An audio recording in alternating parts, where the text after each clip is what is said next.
नमस्कार दोस्तों, यूट्यूब के मेरे चैनल यूपी बोर्ड पढ़ाई में आपका स्वागत है। अभी तक आपने मेरे चैनल को सब्सक्राइब नहीं किया है तो मेरे चैनल को सब्सक्राइब कर लें तथा बेल आइकन को दबाना ना भूलें। अगर यह वीडियो अच्छी लगे तो लाइक ज़रूर करें तथा अपने दोस्तों में शेयर करें तथा कमेंट करके ज़रूर बताएं कि आपको यह वीडियो कैसी लगी। तो हम पढ़ रहे थे फिजिक्स का क्लास 11 फिजिक्स का चैप्टर 2 में मात्रा एवं मापन में हमने लंबाई का मापन पढ़ रहे थे। तो लंबाई के मापन में अब हम आते हैं स्कोपिक विधि के तरफ। तो ये जो स्पेक्ट्रोस्कोपिक विधि है, इसमें हम किसी भी पृथ्वी से दूर तारे की स्थिति दूरी निकालते हैं। तो इसके लिए हम पृथ्वी के किसी स्थान से जो इस तारे की जो प्रकाश स्रोत है, मतलब कि जो प्रकाश तीव्रता है, उसको फोटोग्राफिक फिल्म ये प्लेट पे उसका प्रतिबिंब ले लेते हैं तथा यही काम किसी पास की तारे को, जिसका हमको दूरी ज्ञात है, उसका भी फोटोग्राफिक्स प्लेट पे उसका भी तीव्रता हम ले लेते हैं। फिर उन दोनों का कंपैरिजन करके हम दूरी को निकाल सकते हैं। तो आइए देखते हैं कि इस स्पेक्ट्रोस्कोपिक विधि में हम पृथ्वी से तारे की दूरी कैसे निकालते हैं। यह विधि प्रकाशमिति के व्युत्क्रम वर्ग पर के नियम पर आधारित होती है। तो यह जो विधि है वह प्रकाशमिति व्युत्क्रम वर्ग के नियम पर आधारित होती है।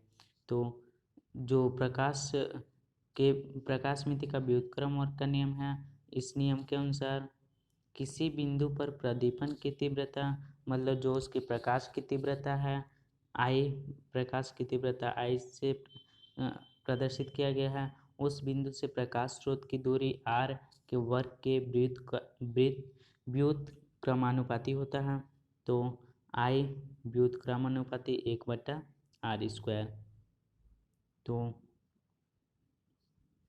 इस विधि का उपयोग हम पृथ्वी से बहुत दूर स्थित तारे की दूरी ज्ञात करने में होता है। इस विधि में पृथ्वी से बहुत दूर स्थित तारे के धुंधले प्रतिबिंब को फोटोग्राफिक प्लेट पर प्राप्त करके इसकी तीव्रता की तुलना पृथ्वी के निकट ज्ञात दूरी पर स्थित तारे की फोटोग्राफिक प्लेट पर बने चमकीले प्रतिबिंब की तीव्रता से कहते हैं। मतलब कि मान लीजिए यह कोई स्थान है, यहाँ से किसी दूर स्थित तारे की और पास स्थित तारे की जो प्रकाश तीव्रता है, उसका हम फोटोग्राफिक प्लेट पे तीव्रता की तुलना करते हैं। तो जो तुलना करते हैं, उसके बाद इस नियम के आधार पर हम जो इस दूर वाले तारे की दूरी है उसकी हम दूरी निकाल सकते हैं तथा जो पास वाले तारे की दूरी है उसकी हमें ज्ञात होती है। तो आइए देखते हैं किस प्रकार निकाल सकते हैं।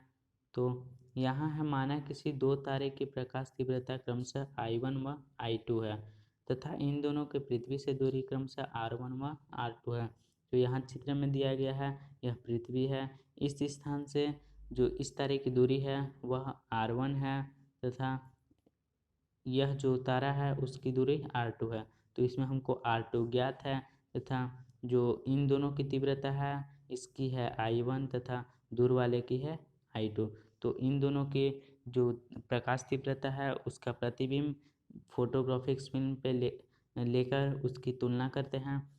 तब व्युत्क्रम वर्ग के नियम के अनुसार व्युत्क्रम वर्ग का नियम क्या कहता है कि जो प्रकाश तीव्रता है वह दूरी के वर्ग के व्युत्क्रमानुपाती होता है। तो I1 व्युत्क्रमानुपाती 1/r1²। समीकरण इसको हमने 1 माना। अब है I2 व्युत्क्रमानुपाती 1/r2², इसको हमने समीकरण 2 माना। तो समीकरण यह 1 बन गया, यह समीकरण 2। अब समीकरण 1 व 2 से, तो 1 व 2 से कहने का मतलब है कि 1/2 या 1/2, तो I1 I2 बराबर आर, जो ये R2 स्क्वायर है वो ऊपर चला जाएगा तथा R1 स्क्वायर नीचे चला जाएगा। देखिए यहाँ है आपका 1/R1 स्क्वायर पूरे के बट्टा 1/R2 स्क्वायर। तो यह जो R2 है वह ऊपर चला जाएगा तथा R1 है वह नीचे आ जाएगा। तो इसीलिए यहाँ पे है I1/I2 बराबर R2 स्क्वायर बट्टा R1 स्क्वायर। तो हमको किसकी किसकी दूरी निकालनी है, मतलब कि हमको इस तारे की दूरी निकालनी है। तो इस तारे की दूरी हमारा R1 है, मतलब कि सूत्र से हमको R1 निकालना है।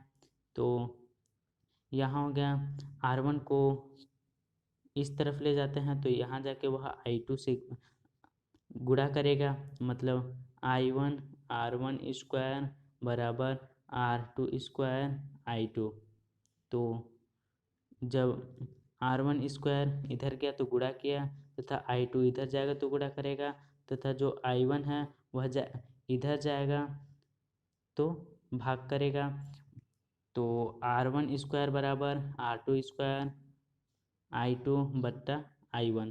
तो यहाँ से निकलता है R1 बराबर R2 करड़ी में I2 बट्टा I1, क्योंकि जो जब R1 बराबर करेंगे तो करड़ी में हमारा आएगा R2 स्क्वायर I2 बट्टा I1।